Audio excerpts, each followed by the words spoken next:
Таджики – древнейший народ Центральной Азии. Автор – Марина. В составе Российской империи по данным ООН таджики являются вторым многочисленным народом Средней Азии. Их численность превышает 35 миллионов, и большинство из них – хранители старинной культуры. Таджики – древний иранский народ, предками которого является ряд племен, издавна населяющих территории Таджикистана, Узбекистана и Афганистана. История этого этноса богата яркими событиями, что открывали таджикам периоды могущества или разочарований. Возможно, народ этот можно назвать недооцененным из-за немалого числа трудовых мигрантов, расселение которых устранило тот ореол загадочности, что прежде окутывал этнос. Однако фрагменты прошлого способны развеять устоявшиеся стереотипы. Что же рассказывает нам история таджиков? Появление народа. Таджики принадлежат к прямым потомкам племен, с древности населявших просторы Средней Азии. Их предками, как считает большинство исследователей, были бактрийцы, сагдийцы, хорезмийцы и саки. Среди этих племен были как оседлые, так и кочевые народности, что распространились на территории современного Таджикистана и ряда соседних стран еще в первом тысячелетии до нашей эры. С появлением Саманидского царства происходит смешение и объединение многих этих народов, что и становится основой для появления таджиков. В период правления саманидов процесс формирования достигает решающего этапа,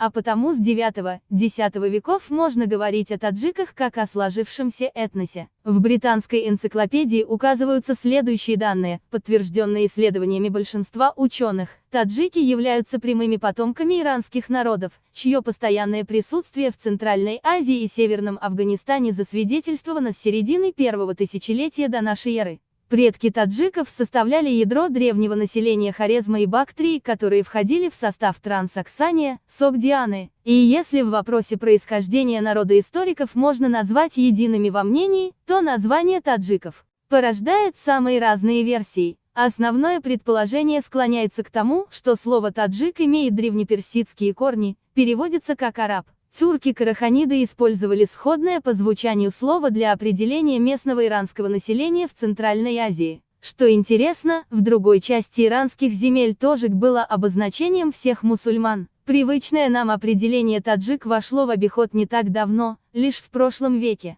Прежде народ использовал название дари, таджикские ремесленные обряды, празднества по случаю посвящения под чужеземным влиянием на культуру таджиков. Их образ жизни и язык значительно повлияли другие могущественные народы, под властью которых находилось население регионов. Немалую роль в становлении этноса сыграли персы. Посланник Кастильского короля, Руй Гонсалес де Клавиха, в своих заметках о таджиках отмечал: люди, проживающие на этих краях, называются танджиквис и говорят на персидском языке, который немного отличается от персидского, на каком говорят в Персии. Вернуться к просмотру из этого сообщения становится ясно, что на территории Таджикистана население использовало диалект персидского языка, что в дальнейшем отразился на формировании местных лингвистических особенностей. В V-VI веках в молодом таджикском обществе наблюдается переход к феодальным взаимоотношениям. Такой принцип взаимодействий продлится много веков, однако будет претерпевать незначительные изменения. Экономический подъем, предшествовавший завоеваниям арабских племен, становится причиной серьезного социального расслоения. В дальнейшем таджики вынуждены были вести борьбу с арабами, однако не смогли противостоять их натиску, а земли Таджикистана стали частью арабского халифата. В ту пору многие города были уничтожены, таджикская культура находилась в плачевном состоянии, переживая свой упадок. Вернуться к просмотру расцвет и перемены. Положительные перемены происходят при власти саманидов.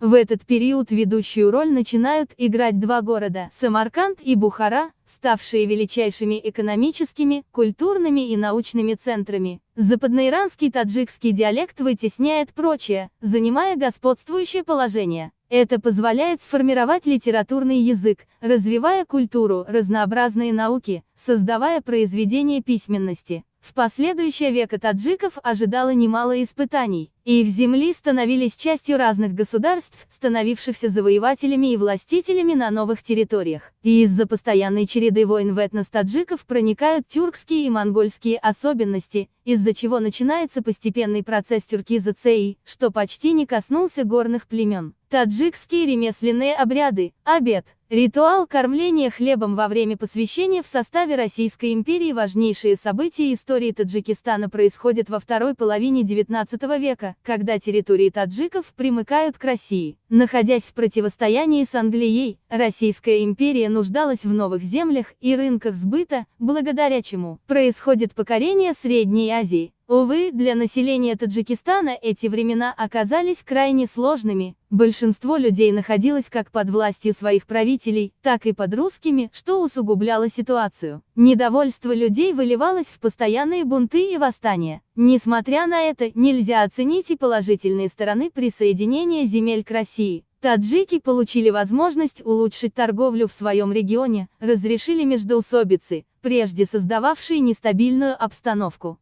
Кроме того, начинается активный культурный обмен с русскими, что способствовало укреплению отношений и образованию классового построения общества.